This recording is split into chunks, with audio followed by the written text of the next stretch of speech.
All right, then welcome back. This is Business Center right here on Metropole TV. And earlier on, I had told you we are going to talk about sweet potato farming. And our question of the day is, where did sweet potatoes originate from?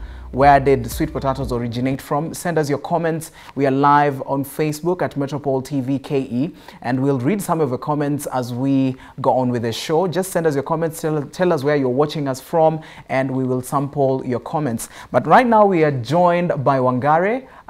She is a YouTuber, and she's also a farmer of sweet potatoes. Wangare, how are you?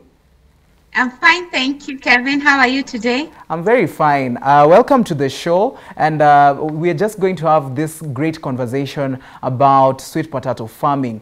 And let's just begin with, what led you to be a sweet potato farmer, and how did you get into it, really? How has it been so far? For me, sweet potato has been very ideal. I farm in Kajiado, which is very hot.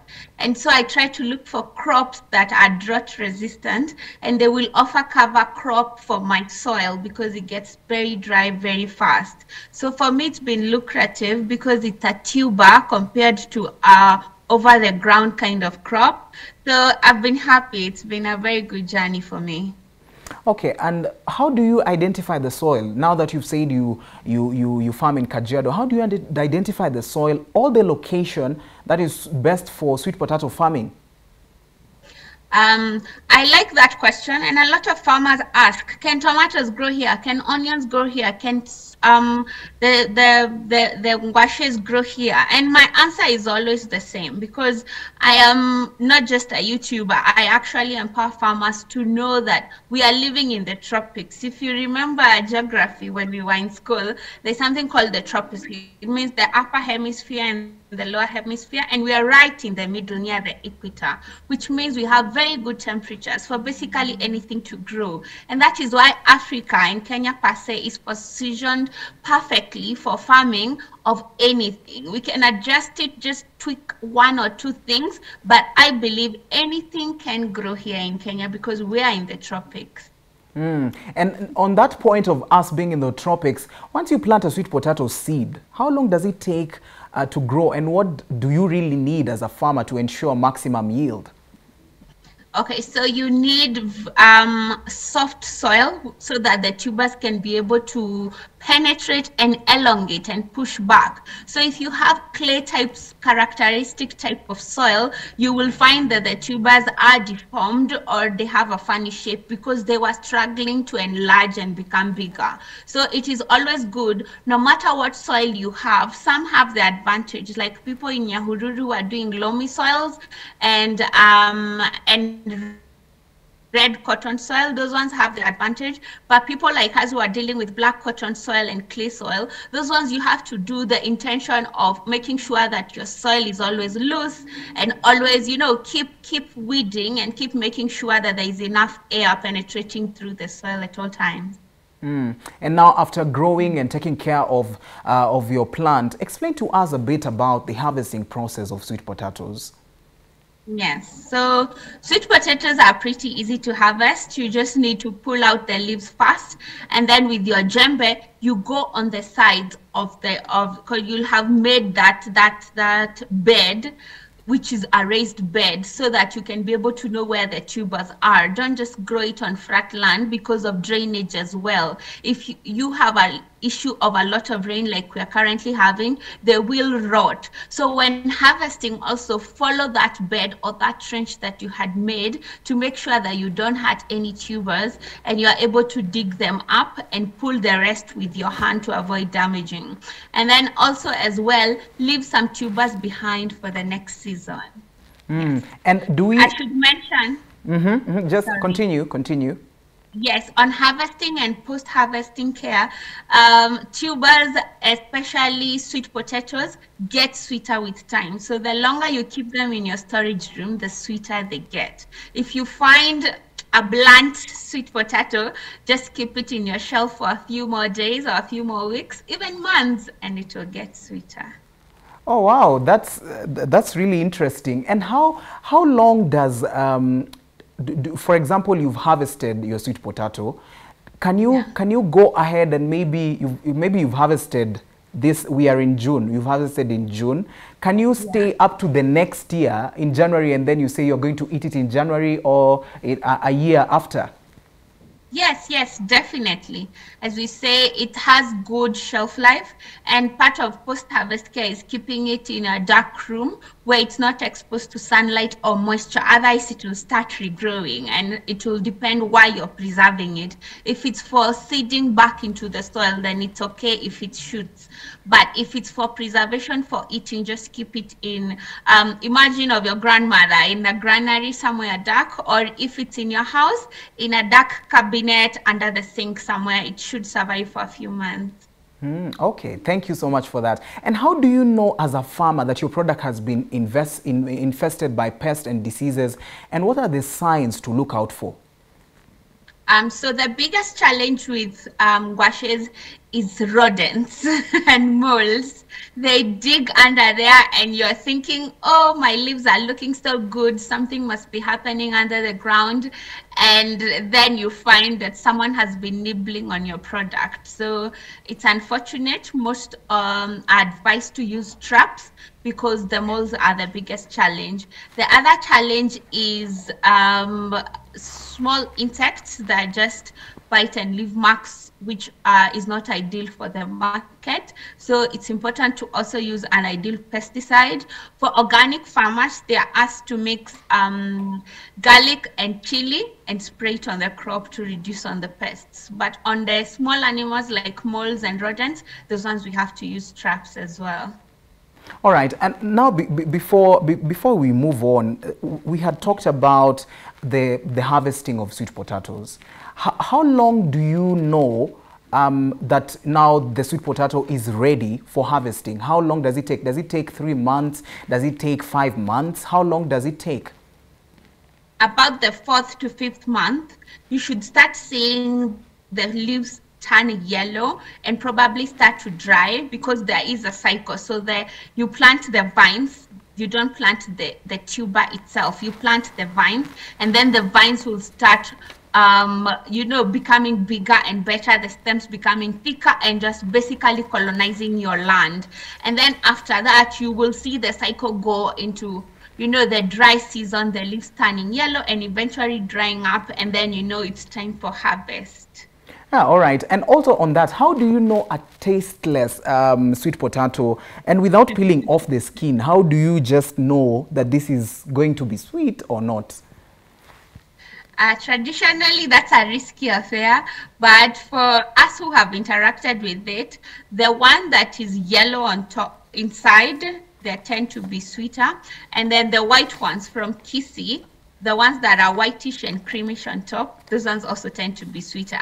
It is a gamble, I must admit, but nowadays we have a new variety from Calro, and I think other research institution, where they're coming up with purple fleshed arrowroots and orange fleshed ones. I think we can see them in some posh places like Village Market. Those ones have higher carotene, so they're more beneficial to your body. So we can also look out for those varieties to plant.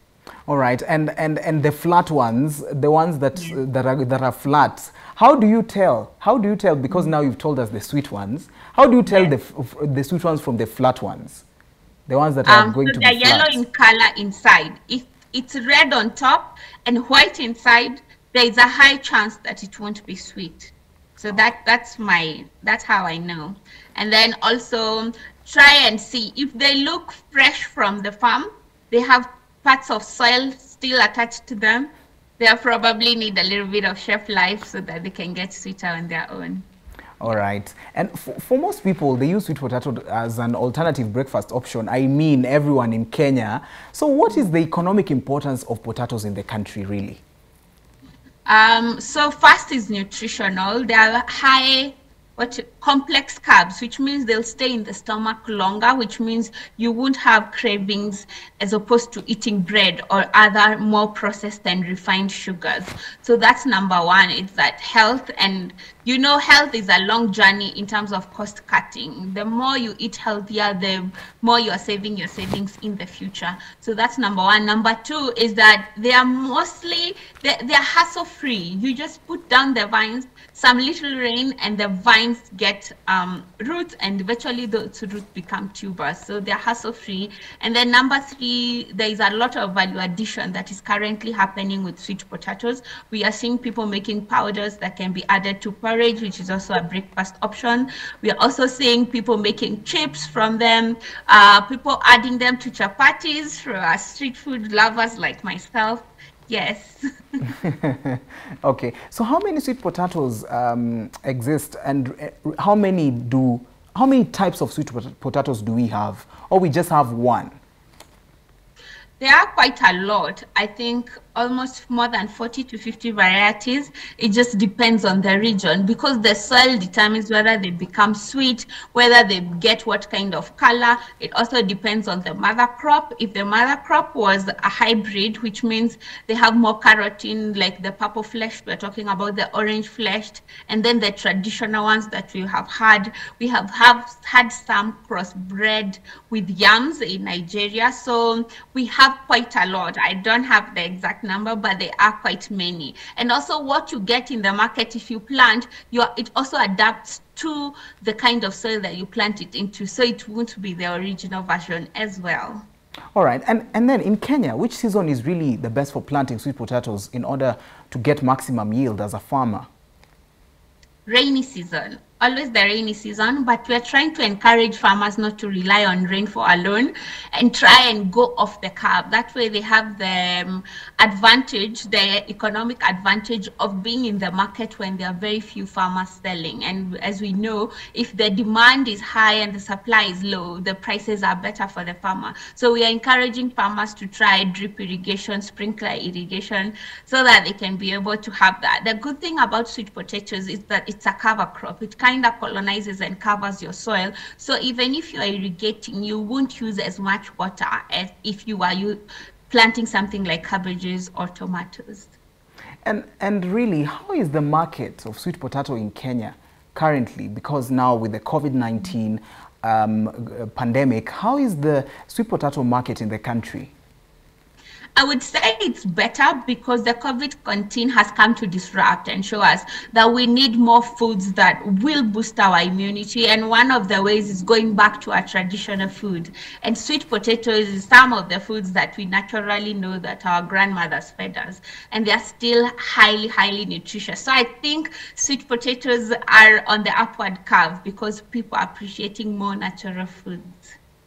And now let's change gears a bit. What made you want to start a YouTube channel as a farmer? Because many farmers, really, you don't expect many farmers to start that. What made you do that? Okay, so first of all, I'm an urban farmer. My idea is to try to encourage people to be producers of food wherever they are. When we come to Nairobi and we follow the template of, you know, you go to university, find your desk job, and then the desk job is nowhere to be seen. So you start thinking, what else can I do? So I'm in the middle of Kitengela, pastoralist place where there is no farming at all. But then I'm thinking, my mom had a kitchen garden. I think I should have one too. And then so the idea went on. And most of my friends are what we say Bontao. They are not from the village. So they would ask me, Wangare, I would also like to have a garden in my house. How do you plant sukuma wiki? And so I would make them small clips and snapshots. And that is how the YouTube channel was born. It's for education. It's free education for all to see how to manage these challenges and best practices on farming as well. And that is a really good initiative. And what are the challenges to consider now getting into sweet potato farming? Now that you've talked about the planting, the harvesting, what are some of the challenges that a farmer can go through? The biggest challenge, as I said, is the rodents. Those ones can really discourage people, especially places like Wangige and those cool areas where we find the Nairobi food basket is really coming from, because the temperatures are really accommodative all year around. But the problem is they have those moles that come and munch on whatever they're producing. So you would find they're completely discouraged. So that's the number one biggest issue. Number two is variety. If you have the wrong variety, you might end up lacking market because people know what they are choosing for. And then number three is lack of that awareness. People still go for bread as their ideal breakfast, go for pancakes, go for sausages, and we need to debunk that myth of this is better living. Malnutrition is happening in Kenya as well. Even if we are a third world country, we need to create awareness and go back to our roots and say these are the foods that we're supposed to be eating. So market can be a challenge indeed. All right, and now what encouragement can you give young people coming up wanting to do their own side jobs from their main jobs? As a sweet potato farmer, there's a young person there who wants to start a business on sweet potatoes. What is the advice you can give such a person? First advice is yes, good.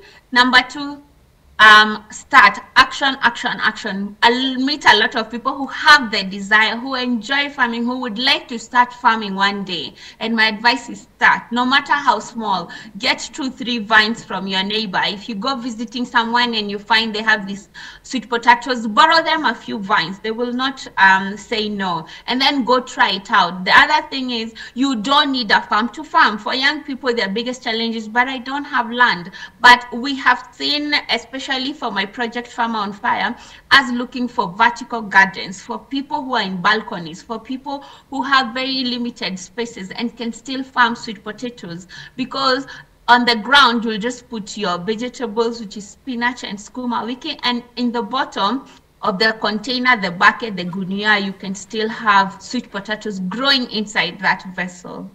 Yes. All right, thank you so much, Wangare Kuria, for joining us today. You've really made us understand more about sweet potato farming. And thank you so much for coming to the show. And we'll keep on asking you to really encourage us to do this sweet potato farming. Okay, thank you for having me. Let me go back to the farm now. Okay, thank you so much.